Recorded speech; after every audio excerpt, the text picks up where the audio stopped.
আজ তোমাদেরকে আমি আমার ব্লগের মাধ্যমে নিয়ে যাব আমার গ্রামে। শিবের গাজন উপলক্ষে গ্রাম গেছিলাম ইভুকে সঙ্গে করে। অনেক দিন পর গেলাম। আমার বেড়ে ওঠার জায়গা, আমার রুট এটাই। যেতে মন চাইলেও তো আর সবসময় যাওয়া হয়ে ওঠে না, তাই একটা সুযোগ পেয়েছি, চলে এসেছি। গিয়েই বৌদির একটা শাড়ি পরে নিয়েছি। ইভুকে নিয়ে চিন্তায় থাকলেও ও কিন্তু বেশ ছিল। মামার সাথে খেলে বাজনার সঙ্গে সঙ্গে নাচ করে বেশ খুশি। আমাদের গ্রামের দুর্গা মন্দির নতুন করে করেছে।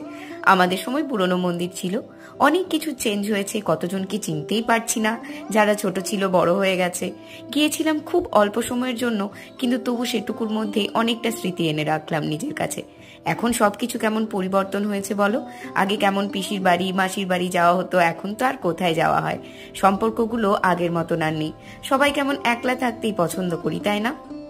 একটা সুন্দর কাটানো মুহূর্ত তোমাদের সাথে শেয়ার করলাম। আবার কোনো একদিনের ভিডিওতে দেখা হবে। আজ ভিডিওটাকে এন্ড করছি। ভালো থেকো। Tata, bye bye.